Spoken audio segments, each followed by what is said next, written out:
my mom passed away when I was 36, and I realized that I was going to stay longer.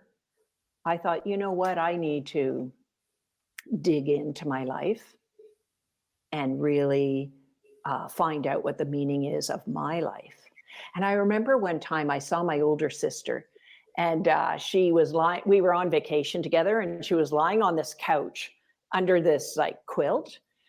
And I was sitting on the edge of a chair, barely touching it. And she just looked so relaxed. Like she lives on the other side of the country, and I was visiting her, and she was lying there going, tell me about your life. How was your year? Not that we hadn't talked on the phone and everything, but she looked so comfortable. She was just sunk into this couch. And I'm very awkwardly sitting on a chair. And I thought, oh, you know what? The difference between me and you is you're at home everywhere, and I'm at home nowhere.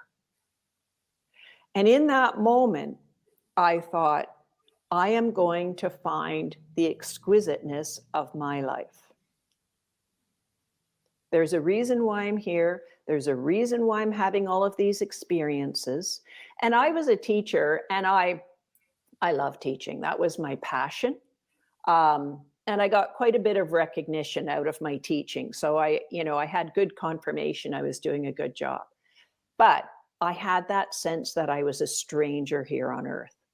But I decided that I was going to really find joy in my life. I was going to get excited about being here. I was going to stop wanting to go home, and I was going to make this earth place my home. So I decided to do that.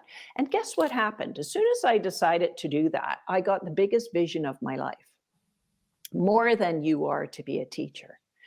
And I was doing my master's degree because my school jurisdiction wanted me to become a principal and of a school. So headmaster or principal, whatever it's called around the world. But here we call it a principal. And they wanted me, and I had to go and get my master's degree. And I did my master's degree in teacher professional growth and learning. And I took one course that was just for myself. And it was called Philosophy of Mind. And the first homework assignment was, how are the body, mind, spirit related? Well, that's my favorite question. And I had that big voice that would come in and give me answers to questions for me.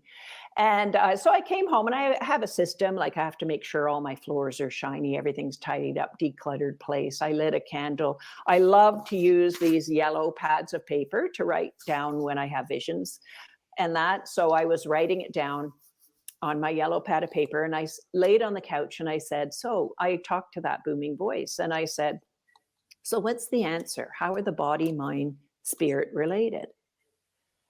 And then into my living room came the most magnificent, huge figure into my living room.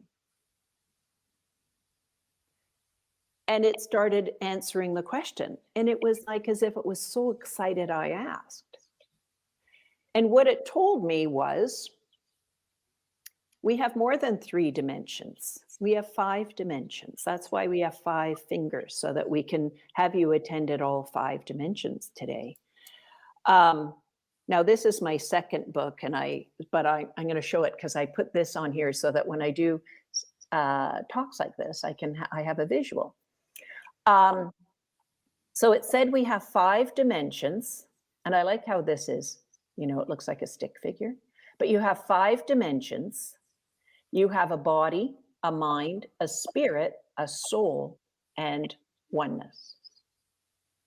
And they're all of equal value. Because sometimes people present things as a hierarchy, as if the spiritual is at the hierarchy up here, more important than the others. But the body is just as important as your spirit, as your soul. And I was also intrigued by the idea that the spirit and the soul were different parts of us, because when it told me that, I said, spirit and soul, I thought they were the same thing, because people kind of use them back and forth as if they're the same thing. And it said, no, they're different. So let me explain. So we have a body. Here's mine, you have yours. And But the body is your physical, it's my home and everything too. So you have a body, you have a mind, which is your logical, rational self. You have a spirit, which, if you believe, and I think many of your viewers probably do, that you came from absolute unconditional love into being a human, and that you will go back into absolute unconditional love. So your spirit is your eternal self. It's the part of you that came in and will go back out. It's your spirit self. Your soul is your purpose. It's why you came down here. Oneness is your connection to God. It's your sense of connection and belonging here. I do a lot of sessions for teachers on the loneliness epidemic, which means your oneness dimension is low, your sense of connection and belonging. When I felt like a stranger here on earth and I thought, oh, my sister is at home everywhere, I realized after I learned this model from this voice that my oneness dimension was low. I had a great connection with God, universe, spirit world, but I had a very low connection to this space called Earth. And when it showed me that, I thought, well, I'm going to build my oneness dimension up. Just as we do, like I run every day, like I run and I do weights and everything. But that's to keep my body really strong. But what do we do for our spirit to make it stronger? What are we doing for our meaning and purpose to make it stronger? What are we doing about our oneness dimension to make it stronger? So my goal is to really like build all of these up for the rest of my life. But the voice also told me, Annika, that we're born dominant in one of these and you grow the other ones over time. So body dominant people really love the physical, tangible experience of hair, makeup, fashion, design, cars, those sweaty sports like rugby and soccer and, hockey and all of those. Love that. Mind dominant people, they love the logical, rational systems.